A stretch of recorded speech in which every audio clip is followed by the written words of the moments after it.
Le retour aux sources aussi consiste à, comment dire, le retour à la vision du monde des Africains. C'est-à-dire, tu dois te poser la question. Comment, depuis 300 000 ans, mes ancêtres voyaient le monde? Dans la vision de tes ancêtres, l'homme n'est pas séparé de Dieu. Il n'y a pas de péché ordinaire. Il n'y a pas de jardin d'Éden. C'est-à-dire, l'homme n'a jamais été séparé de Dieu. C'est pour ça qu'ils n'ont pas eu besoin de religion. Ils ont eu besoin de rituels. Tout est ritualisé parce que tout est sacré. Le rituel, c'est le haut lieu de la sacralité. Il y a un rituel pour tout. À la naissance, il y a un rituel. La naissance des jumeaux, il y a un rituel. À la mort, il y a un rituel. Pour faire les chants, il y a un rituel. Même pour faire la cuisine, il y a un rituel. Il y a un rituel pour tout. Mais maintenant, donc, quand la colonisation arrive, on te fait comprendre que cette manière de faire, c'est de la barbarie.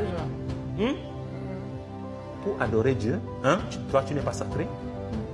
Il faut aller au temple. C'est le temple qui est sacré. Qui te rend sacré même, à la limite. Et comme toi, tu n'es pas sacré, ils te prennent même te vendre comme marchandise. Ils ont apporté l'esclavage. Puisque toi, tu n'es pas sacré. C'est parce que vous comprenez un peu. Donc, à partir du moment où ils t'ont désacralisé, ils peuvent te vendre comme de la marchandise. C'est pour ça qu'ils nous ont déporté pratiquement 200 millions d'Africains pour les amener aux Amériques. Parce qu'ils considèrent que l'homme n'est pas sacré. Or, chez nous, l'homme est sacré. Et comme l'homme est sacré, même pour faire le marché, le retour aux sources va ramener la probité dans ce pays. Et ça permettra même de lutter contre la corruption. Sachant que, puisque l'homme est sacré, tout est sacré, le champ que j'ai cultivé est sacré, ma récolte que j'ai pris là pour aller vendre est sacrée. Je ne peux pas mettre de la fausse tomate dans les cajoux pour aller vendre. Ça va au point de vue économique. C'est contraire à la morale traditionnelle africaine.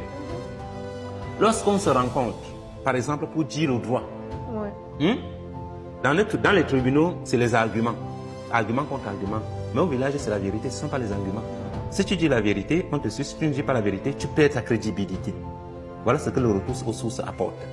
C'est-à-dire la recherche d'une véritable justice. Voilà pourquoi dans nos villages, quand tu ne dis pas la vérité, on ne te donne pas la parole en public. Tu ne peux même pas présider un tribunal. Donc le retour aux sources a des implications même d'un point de vue de l'agencement des processus juridictionnels.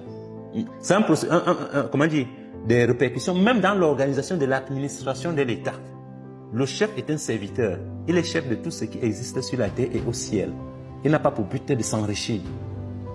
Avez-vous déjà entendu qu'un chef du village a vendu son village, il a fait en Europe? On va parler dans la politique, hein? Mais un ministre de la République peut prendre des milliards, il fuit pas aux États-Unis, il vous nargue sur les réseaux sociaux. C'est très vrai. Au village, le chef ne peut pas faire ça. Parce que s'il fait ça, c'est que c'est peine perdue.